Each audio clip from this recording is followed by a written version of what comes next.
बिस्मिल्लाहिर्रहमानिर्रहीम। मेरा नाम जवाद तारिक है और आप देख रहे हैं मेरा चैनल तारिक एकेडमी। बेसिकली ये तारिक एकेडमी बनाई गई है पंजाब पब्लिक सर्विस कमीशन और फेडरल पब्लिक सर्विस कमीशन के जो कैंडिडेट्स हैं, वन पेपर के जो कैंडिडेट्स हैं उनकी रहनुमाई के लिए। और इसमें हम डिफरेंट जो टॉपिक्स हैं उन पर बात करते रहेंगे। आज की जो वीडियो है वो करंट अफेयर्स के हवाले से होगी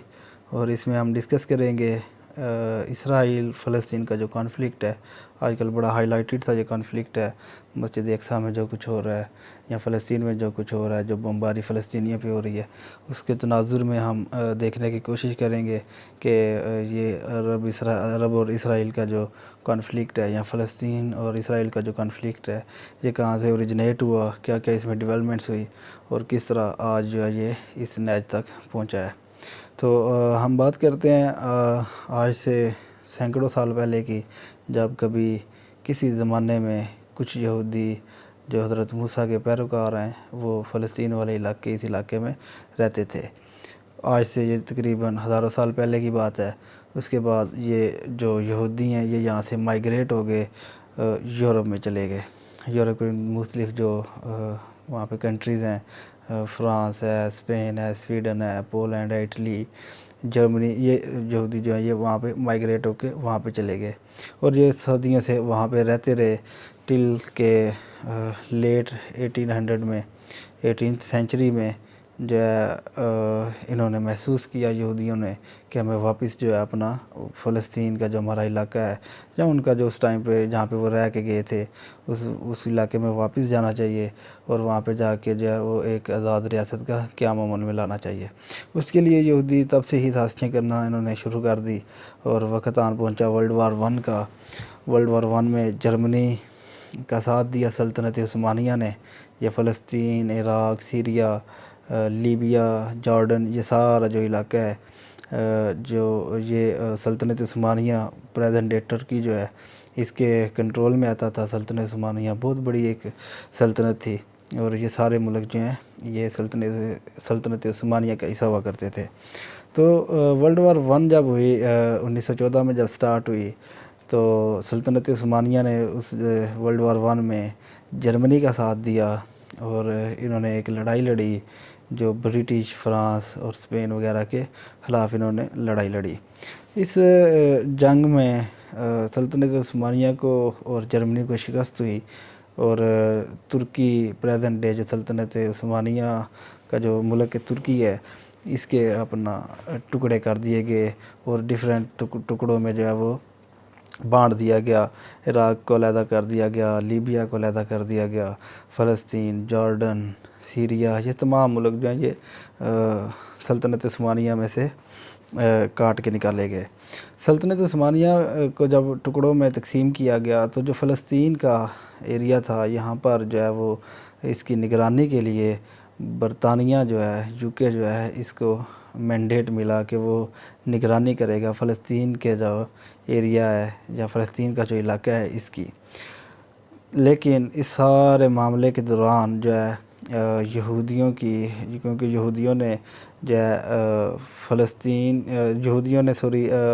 यूके का साथ दिया था, बरतानिया का साथ दिया था वर्ल्ड वार वन में और इनके आपस में काफ़ी सारे खुफिया मुआहदे हुए और इन मुआहदों के तहत जो यूके है, जो बरतानिया है, इसने यह वादा किया यहूदियों की सपोर्ट हासिल करने के लिए कि इन्हें फ़लस्तीन के अंदर एक जो अलग से जो रियासत है या कि अलग से जो मुल्क है वो बनाने की इजाज़त देंगे और उसके लिए वो मदद भी करेंगे। और जब 1917 में 1917 में वर्ल्ड वार वन ख़त्म हुई और फ़लस्तीन का इलाका बरतानिया के अंदर आया तो यहूदियों ने जो है वो अपना इनसे डिमांड की कि आप जो है वो हमें ये दें, हमारा इलाका जो है जो आपने हमसे प्रॉमिस किया था कि आप हमें एक इलाका देंगे वो दे। तो इस तरह यहाँ से जो यूरोप के डिफरेंट जो कंट्रीज़ हैं, पोलैंड है, जर्मनी है, फ्रांस है, स्पेन है, यहाँ पे जो यहूदी रह रहे थे, स्वीडन वगैरह में, इस सारे इलाके में जो यहूदी रह रहे थे ये वहाँ से माइग्रेट करके वापस जो है फ़लस्तीन की सरज़मीन पे इन्होंने माइग्रेशन शुरू की और यहाँ पे आकर बसना शुरू हो गए। जो ही इनका इन्फ्लक्स शुरू हुआ, कुछ यहूदी यहाँ पे पहले से थोड़ी बहुत तादाद में यहूदी और ईसाई रह रहे थे, लेकिन एक बहुत बड़ी तादाद इस इलाके में, फ़लस्तीन के इलाके में मुसलमानों की थी और ये बड़े पुरअमन तरीके से इससे पहले जो है वो रह रहे थे। लेकिन जब माइग्रेशन शुरू हुई यूरोप से, यहूदी यहाँ पर इस इलाके में आना शुरू हुए, तो साथ साथ जो है वो कॉन्फ्लिक्ट शुरू होना शुरू हो गए, कॉन्फ्लिक्ट पैदा होना शुरू हो गए, क्योंकि यहूदी यहाँ पर आकर बसना शुरू हो गए। उन्होंने यहाँ पे आकर सेटलमेंट्स बनानी शुरू कर दी। यहाँ पे उन्होंने ज़मीनें खरीद कर और कब्ज़े में लेकर कुछ बरतानवी राज की जो मदद है उस मदद के तहत इन्होंने यहाँ पे बड़े बड़े जो इलाके हैं उन पे कब्ज़ा करना शुरू कर दिया। और इस तरह से एक जो लड़ाई है वो अरब मुसलमानों के दरमियान और यहूदियों के दरमियान जो है वो वर्ल्ड वार 1 के बाद 1917 जब वर्ल्ड वार ख़त्म हुई उसके बाद से एक लड़ाई जो है वो शुरू हो गई। अब यहाँ पर जो है वो फ़लस्तीन में ज़्यादा से ज़्यादा यहूदी आते रहे और ज़्यादा से ज़्यादा वो ज़मीनों पे कब्ज़ा करते रहे। हुकूमत बरतानिया की थी फ़लस्तीन के ऊपर, तो बरतानिया जो है उनको मदद करता रहा और वो यहाँ पे सेटल होना शुरू हो गए। जो जो ज़्यादा तादाद होती गई तो जो है वो कॉन्फ्लिक्ट भी ज़्यादा होते गए। जब जर्मनी को क्योंकि वर्ल्ड वार 1 में शिकस्त हुई और वहाँ पे हिटलर जो है वो एक लीडर बनकर उभरा और उसने ये उसकी एक आइडियालॉजी थी कि जो जर्मनी है इसे दुनिया पे दोबारा से जो अपनी खोया हुआ जो मुकाम है उसे हासिल करना है। और ख़ास तौर पे वो ये समझता था कि यहूदी जो हैं वो जर्मनी की जो वर्ल्ड वार 1 में जो शिकस्त हुई है उसके ज़िम्मेदार वो यहूदियों को भी समझता था। और उसका ये अज़म था कि जर्मनी का जो खोया हुआ मुकाम है या उसकी जो ज़िल्लत रसवाई वर्ल्ड वार 1 में हुई है जंग हार के, वो दोबारा से उसे एक इज़्ज़तदार मुकाम पे लाना चाहता था हिटलर जो है। और इसी इसना में जब हिटलर जर्मनी में ज़्यादा से ज़्यादा पावरफुल होता गया तो उसने वहाँ पर एक होलोकॉस्ट शुरू किया जिसमें बहुत सारे यहूदियों को मारा जाने लगा। बहुत सारे यहूदियों पर जो है वो ज़मीन तंग कर दी गई जर्मनी में। और जब जर्मनी ने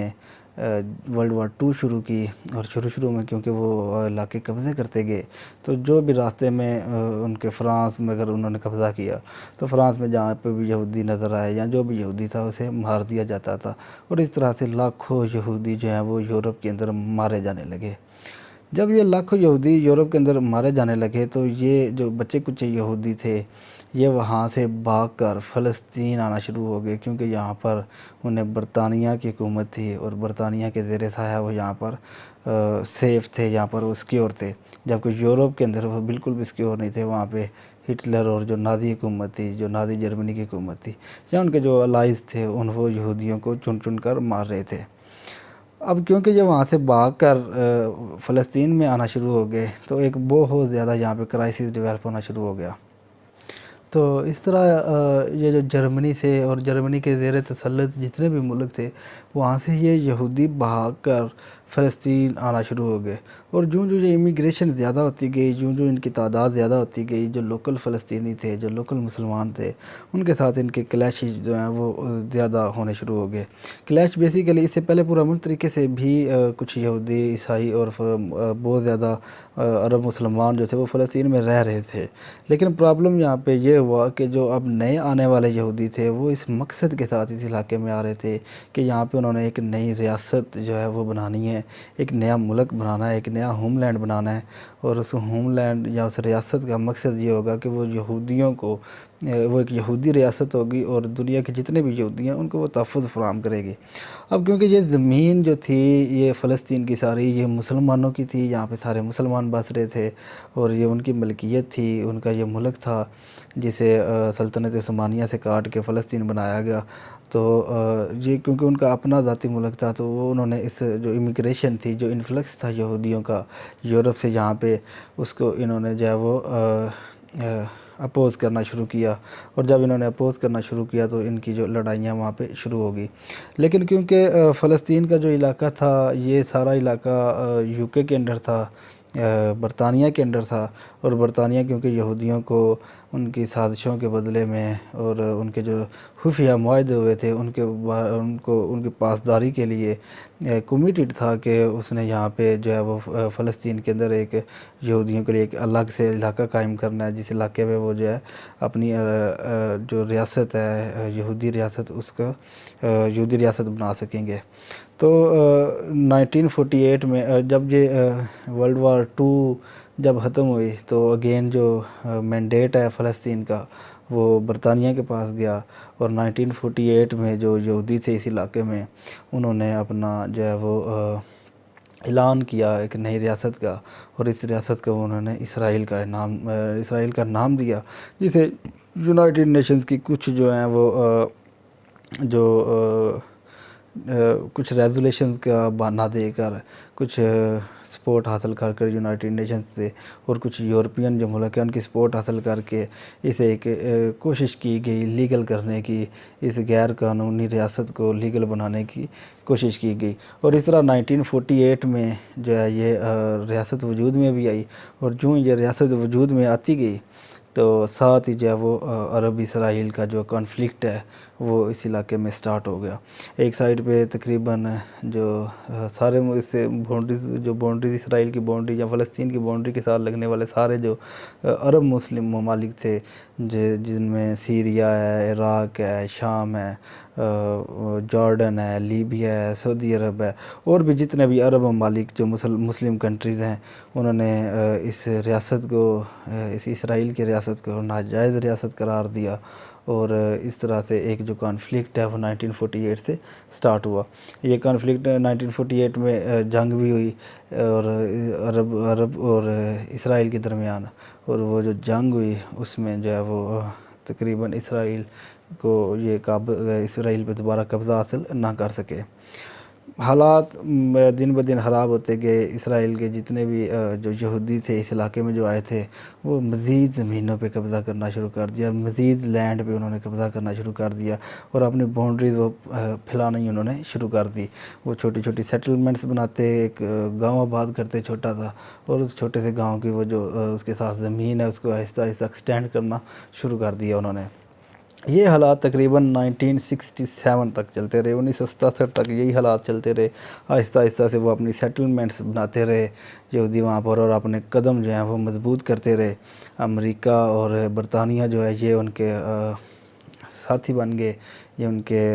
अलाइज़ थे, और उन्होंने इन्हें मुकम्मल सपोर्ट दी। टेक्नोलॉजिकली उन्होंने इनको बहुत ज़्यादा सपोर्ट दी, फाइनेंशियल सपोर्ट दी,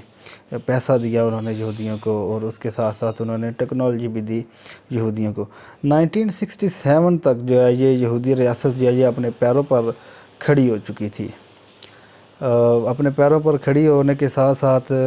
1967 तक जो है ये टेक्नोलॉजिकली जो यहूदी हैं ये बड़े एडवांस हो गए हुए थे। इन्होंने अपने यहाँ पे इस इलाके में अपने कदम जमा लिए हुए थे। यहाँ पे इन्होंने अपने जो है रोड्स और कंस्ट्रक्शन बना के ज़मीनों पे कब्ज़े शुरू कर दिए हुए थे,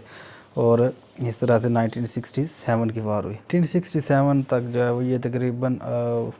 20 के करीब साल थे। इन 20 सालों में यहूदियों ने इस इलाके में अपने आप को बहुत ज़्यादा मजबूत किया।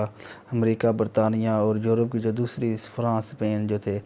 ये जो मुल्क थे इन्होंने बहुत ज़्यादा सपोर्ट किया, फाइनेंशियली भी और टेक्नोलॉजिकली भी, और इसराइल जो है वो हर साल मज़ीद मजबूत होता गया। और यहाँ पे जो यहूदी हैं वो टेक्नोलॉजिकली मज़ीद एडवांस होते गए, जदीद वेपन्स आने शुरू हो गए उनके पास, और उन्होंने इस इलाके में अपने कदम जो हैं वो बहुत मजबूती से जमा लिए हुए थे। 1967 में इसराइल की अगेन एक जो है वो जंग हुई। 6 दिनों पर मुहित ये जंग थी, जो इसराइल की जो नेबर कंट्रीज़ हैं, सीरिया है, जॉर्डन है, लीबिया है, इन 3-4 इस्लामी ममालिक के साथ यकदम इसकी जंग शुरू हुई। और इस जंग में इसराइल क्योंकि टेक्नोलॉजिकली बहुत एडवांस हो चुके थे, तो तकरीबन 6 दिनों के अंदर अंदर इन्होंने बहुत सारे इलाके जो हैं वो लीबिया का, जॉर्डन का और सीरिया का, ख़ास तौर पे गोलान हाइट्स जो हैं जो सीरिया की थी उन पर यहूदियों ने कब्ज़ा कर लिया। 6 दिनों के अंदर अंदर इन्होंने जो है वो जंग जीत भी ली, और इन्होंने मज़ीद इलाक़ों पर जो है कब्ज़ा कर लिया, जिनमें से गोलान हाइट्स जो हैं वो सबसे ज़्यादा इम्पोर्टेंट थी। ये गोलान हाइट्स जो हैं इजिप्ट की गोलान हाइट्स पे इन्होंने कब्ज़ा कर लिया। ये एक नेचुरल बैरियर था इसराइल और इजिप्ट के दरमियान, और इस पर इजिप्ट का कब्ज़ा था, ये इजिप्ट का इलाका था। इजिप्ट के इस इलाके पर जो है ये इसराइल ने कब्ज़ा कर लिया 1967 में 6 दिनों की जो जंग हुई। ये जंग क्योंकि अरब ममालिक हार गए थे और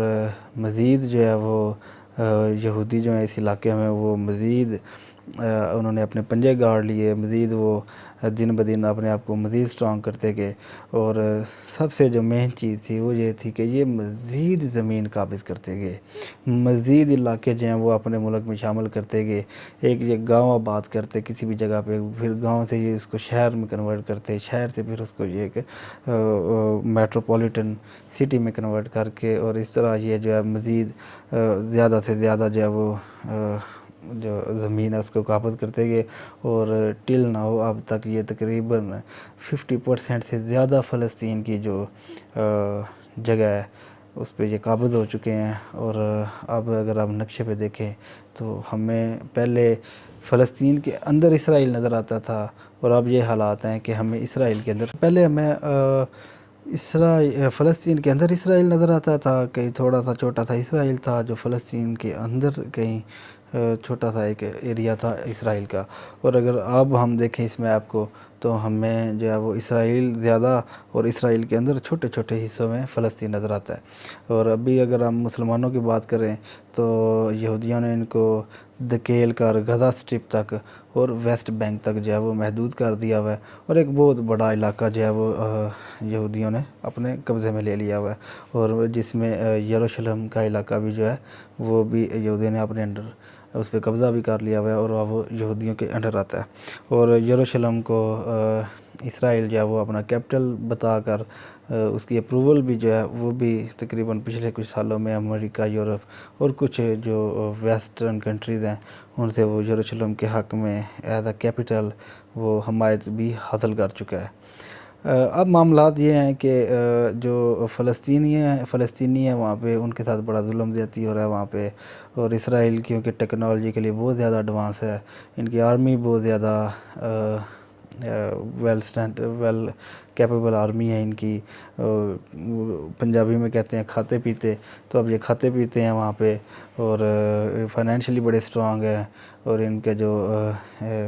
वार कैपेबिलिटीज़ हैं, जो इनकी आर्मी की कैपेबिलिटीज़ हैं वो काफ़ी ज़्यादा स्ट्रॉन्ग हो गई हुई हैं। जदीद से जदीद हथियार हैं इनके पास, जदीद से जदीद मिज़ल्स हैं इनके पास, बड़ी इनकी जो है वो जदीद किस्म की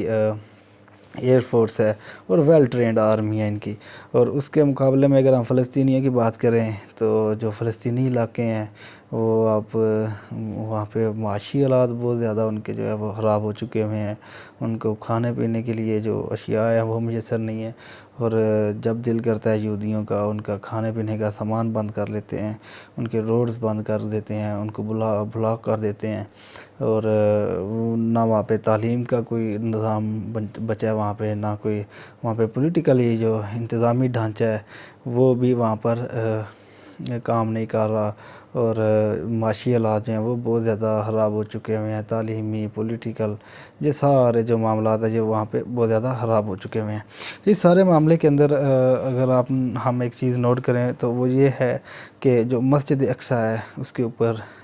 3 जो मज़ाहिब हैं, मुसलमान, ईसाई और यहूदी, ये तीनों किसी न किसी हद तक किसी न किसी तरह से मस्जिद अक्सा पर जो है वो क्लेम रखते हैं। ईसाइयों के लिए भी ये एक सेक्रेट जगह है, यहूदियों के लिए भी ये एक सेक्रेट जगह है, और मुसलमानों के लिए ऑब्वियसली ये क़िबला अव्वल भी है और एक बड़ी सेक्रेट जगह है मुसलमानों के लिए।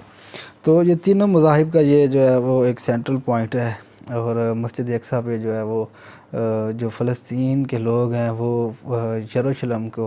और मस्जिद अक्सा के इर्द गिर्द का जो शहर है उसको अपना कैपिटल मानते हैं, जबकि इसराइल जो है वो यरूशलेम को अपना कैपिटल डिक्लेयर करता है। और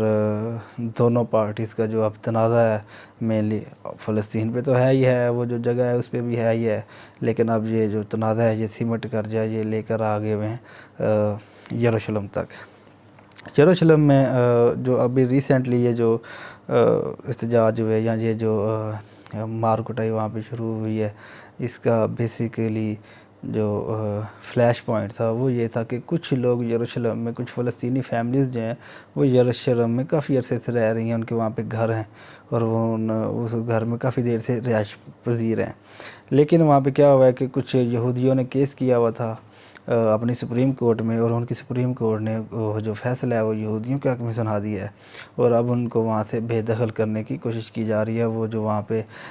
फ़लस्तीनी मुस्लिम फैमिलीज़ रह रही हैं यरूशलेम के ईस्ट यरूशलेम में, उन फैमिलीज़ को वहाँ से निकाल बाहर करने की कोशिश की जा रही है, उनको उनके घरों से निकालने की कोशिश की जा रही है। और इस कोशिश के जो अपोज़िट में ये हुआ कि जब उनकी इसराइल की सुप्रीम कोर्ट का फ़ैसला आया तो